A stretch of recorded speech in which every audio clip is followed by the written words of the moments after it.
Hey everyone, it's Annette. Welcome to Let's Make a Card. Today I'm going to be making a card with a product that's new to me. I've practiced with it, but I've not made a card with it yet. And I'm going to use this new stencil that I found at Dick Blick Art Supply. It's from Stencil 1, and it's a large stencil. It's 5 3/4 by 6 inch. But we're going to use this stencil on a card panel, and what's new to me is this product. It's Solar Paste by Simon Hurley and Ranger, and the color is Golden Hour. Now, when you look at it in the jar, it just looks white, but when it dries, it will dry the color of the label. So if you're looking at Solar Paste, it comes in some really cool colors. But right now I just have this Golden Hour color. And what this is a creamy white paste, and it has a metallic color shift when light hits it. So once it dries, it's just a very nice shimmer, and you can ink over it, and the ink color will come through the shine. It's really cool, and you'll see when I'm done here. But so we're going to use that, and I will say I'm going to be applying this paste to the stencil, and then it'll go onto the cardstock. But once you're done, you do want to clean your stencil fairly quickly. If the paste dries on your stencil, it's a little difficult to get off, to clean off, but it does come off quickly and easily with warm water, rubbing alcohol. But off camera, I just have a pan of warm soapy water, and I'm just going to toss it in there when I'm done, and I'll clean the stencil later. So let's get started. It might get a little messy here in the craft space, but that's okay. So I just have a piece of construction paper just to protect my work surface, and I'm going to just put a little tape on the back of my cardstock. And this is a piece of Neenah Solar White cardstock in 110 pound, and the panel measures 3 3/4 by 5 inch. So just gonna put that down, and the tape, it'll come up easily, but I just don't want it to move. And then we're gonna just kind of position the stencil. You can really position it wherever you want it if you just want part of it, but I want it on most of the panel. So I'm just kind of eyeballing this top peak right here and the bottom one, just to make sure that there's an even space coming through. You can kind of see the green. Let's see if I can zoom in. So I'm just zooming in, and you can see the little green tip at the top there. That's on the top and the bottom. So that's what I want, and I am going to use some mint tape here to tape down the stencil so it doesn't move. We're just going to go up here and down here. I think I'm going to tape the sides down too, because I just want it to lay real flat. Okay, and there we go. All right. So I just have this plastic spatula or spackle tool. You can get them at any craft store. They come in metal or plastic, but this is just the one I had on hand. And you will need some kind of a scraper tool. Simon Hurley has one, but I had this in my kitchen, actually. It's from the Pampered Chef, but I have a ton of these pastry scrapers, so I just dedicated one to the craft room, and that's the one I'm going to use. So what you will do is you'll open your paste, and it might be a good idea, hang on, for me to have paper towel, and you're just going to scoop up, and you can see how creamy this is. I mean, I love this product. I'm going to scoop out, it looks like a lot, but I'm going to spread it down through the whole cardstock. So I'm just going to put it across the top. And I think I'm just going to go with that for right now. And then you'll take your scraper, and you're just going to scrape it down. And you can really go any direction, but I just want to make sure that all of those openings get paste. And then you'll just want to move your scraper and smooth it all out. When you feel like you got it everywhere where you need it or want it, just smooth it out.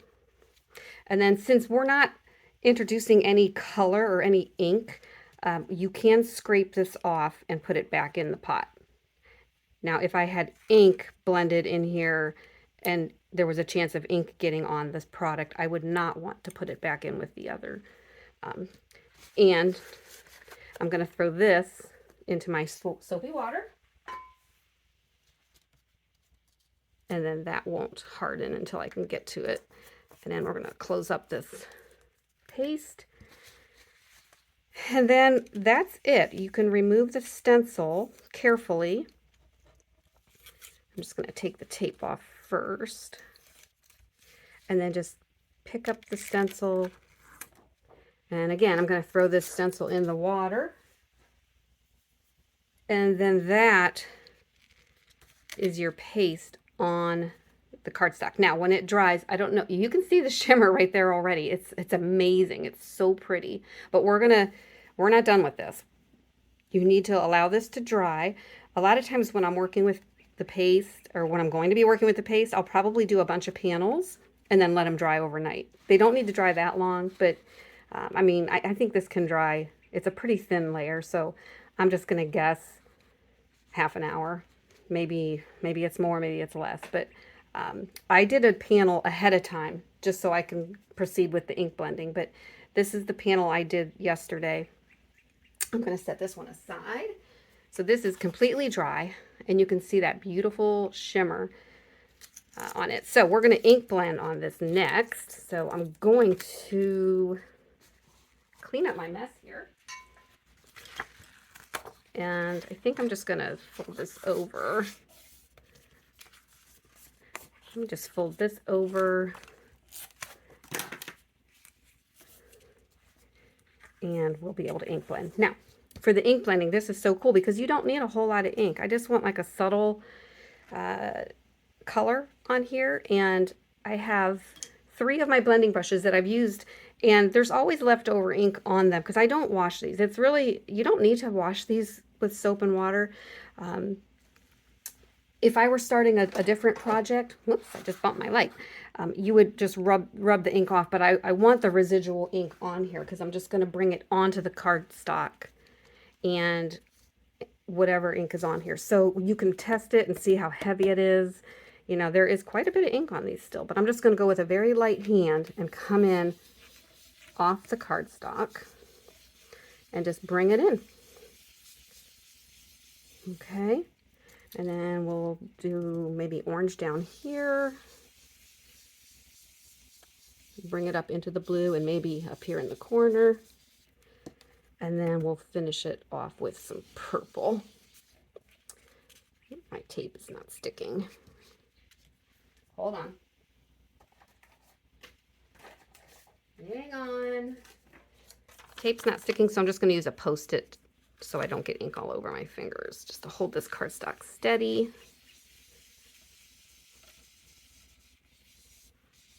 Maybe put some in here. Maybe a little purple up here. And I think I want a little bit more blue up in this area. Bringing that in. And then you can, I'm going to just wipe over this. You don't have to, but just a gentle wipe. But you can see that that shine still comes through with the ink. Isn't that cool? I love it. All right, so that's pretty cool. So now we're just going to assemble the card. I have a card base, and this is just half of an 8.5 by 11 sheet of paper. You just, or paper of cardstock. You just cut it in half at 4 1/4, and then you score it at 5 1/2 and fold it over. And then the matte layer is measured 4 inches by 5 1/4, and that'll give you a nice border. So what I'm going to do is pop this up onto the mat, and then everything will get glued onto the base. But before I do that, I want to think about a sentiment. I'm going to make this into a birthday card. So I have a container. Where is it? Here it is. When I don't feel particularly crafty, sometimes I'll just make up a bunch of sentiments just to have ready. And, you know, I have I store them in these little photo containers, and I label them. These are my birthday greetings. And then there's just various types, but I had this in there, and I want to use that in the center. So, but just to add a little flair to this, I'm going to, again, use my blending tool, and probably, I think I'll go with blue and purple, but I'm just gonna go around the edge, really. And there's still a lot of ink in here. So just lightly go through it, run it through, maybe use a little purple to bring in the purple accent.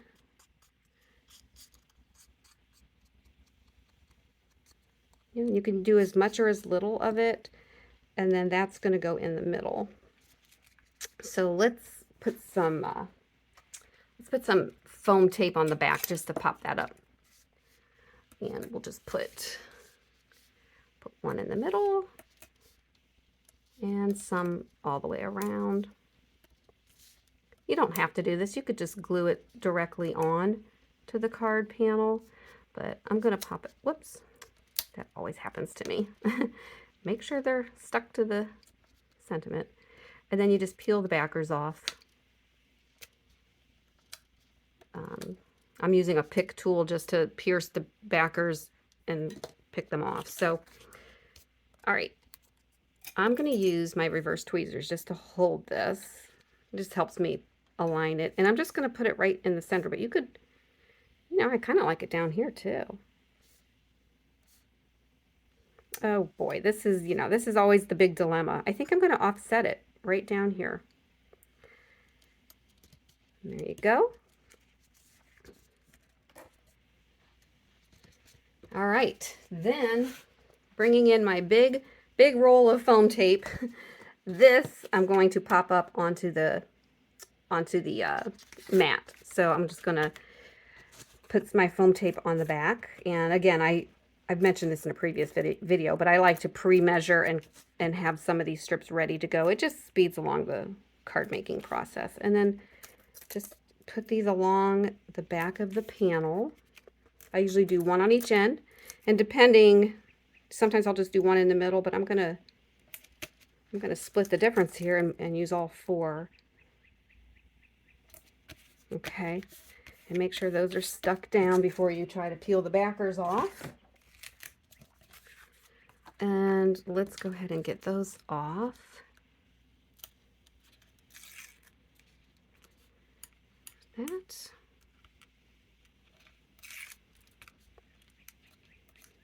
Oops. Come on. Okay. And then again, here's my matte layer, and I'm just eyeballing it.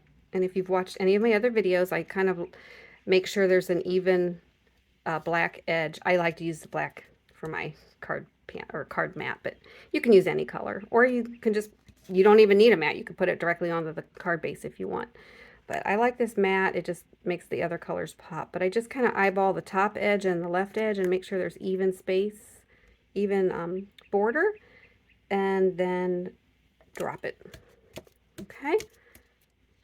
All right. And it's pretty much as simple as that. Now you always want to make sure your card is facing the right way, because believe me, many times I've attached this on here and guess what? I have an upside down card.